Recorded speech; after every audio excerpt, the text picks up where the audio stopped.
Christina Ricci, Peter Boyle, John Ratzenberger, Doug E. Doug, 1997's That Darn Cat.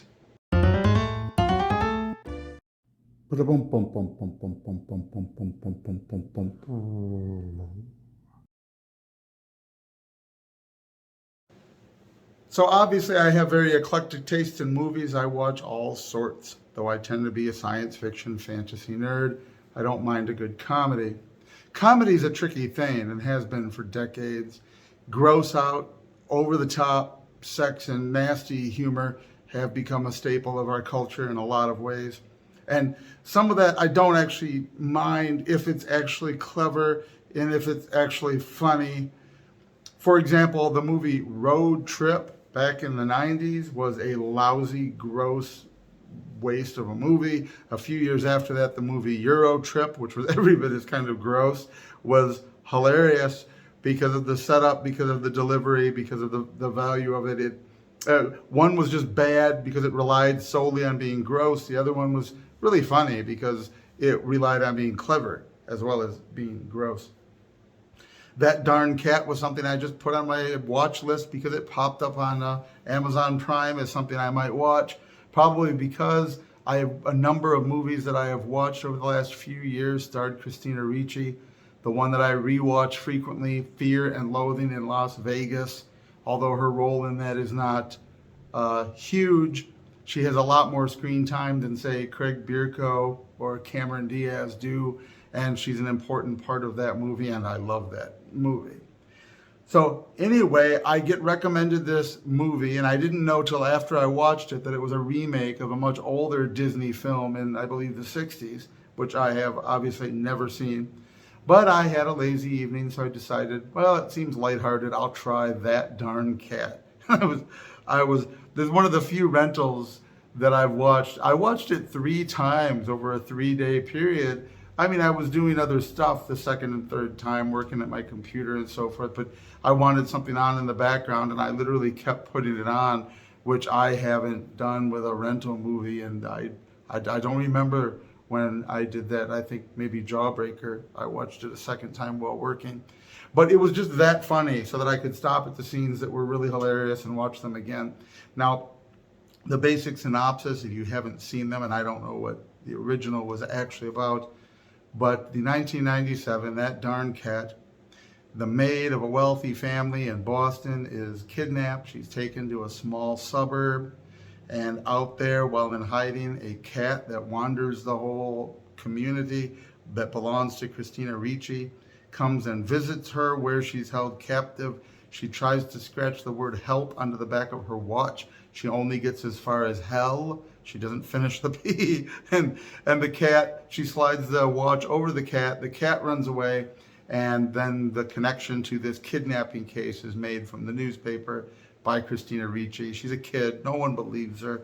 She's the angst-ridden, sort of goth, teenage character. She was in that phase of her life between the original Addams Family, where she really jumped into fame doing such a good job as Wednesday, the weird, awkward, creepy little girl in the Addams Family. She'd been in Casper, the Friendly Ghost, at that time when animation and live action mixture had become a thing after Roger Rabbit especially. And then in the 90s, there were several of them as the technology got better that sort of did that, and it was still novel enough that it was cool. But she in that was the little girl in between the phase of Wednesday and the phase we get her in That Darn Cat, where I think she's probably a little bit older than high school, but plays a high school girl. So nobody wants to listen to this angst-ridden teenager who hates living in a small town, dreams of moving to Boston. Nothing's ever good enough, nothing's ever right, nothing ever happens, nothing's ever exciting enough. All of that sort of typical teenage, ridiculous existential angst that means nothing, that you have to put up with humans until they're, 25. I don't know when we actually outgrow that.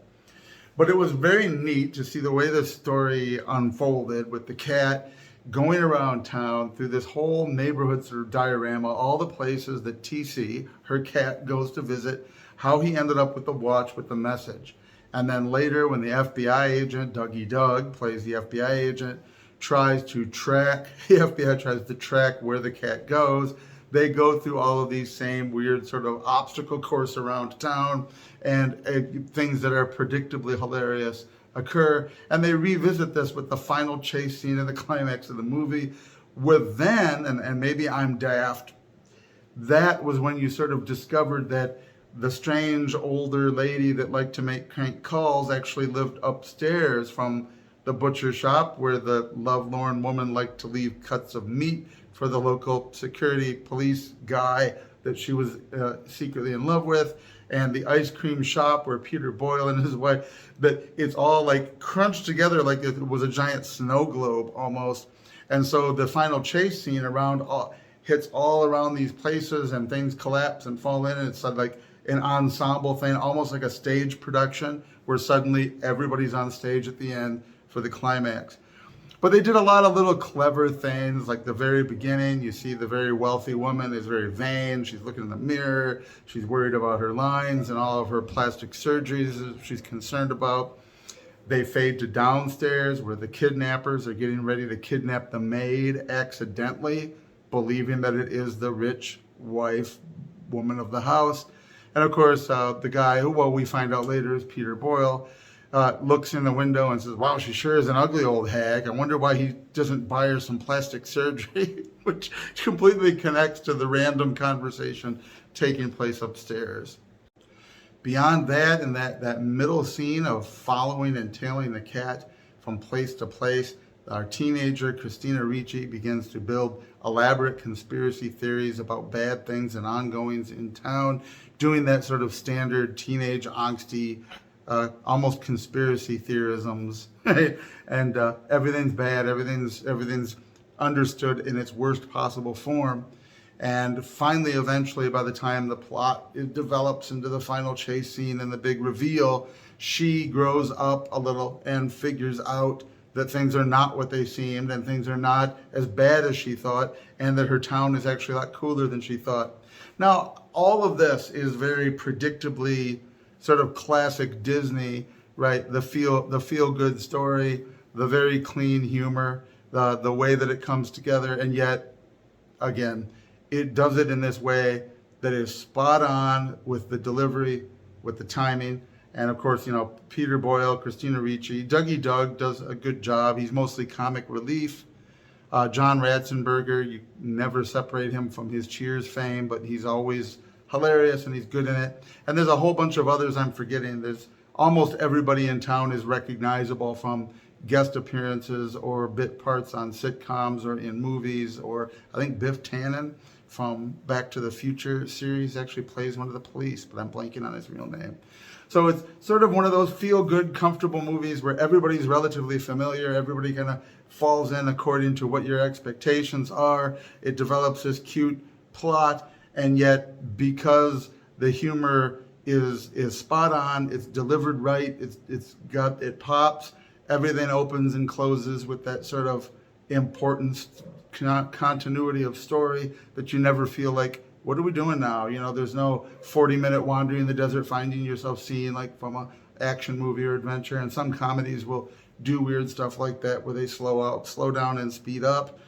It really is paced very well. It's very funny, and it ends up being a very solidly entertaining hour and a half or so, I believe it is. Very entertaining, and it's still funny. And when you can go back and listen to those clean jokes 3 or 4 times, and they're still funny, and it takes a bit for me, jaded as I am at 48, to laugh out loud. And I laughed out loud many times during this weird Disney movie. So I was like, I've got to do a vlog about this. I got to get around to doing a vlog because it was that good. That darn cat. Everybody should see it. Everybody should love it, enjoy it. Good stuff. I give it several thumbs up. Thank you for being here. Leave me any comments below.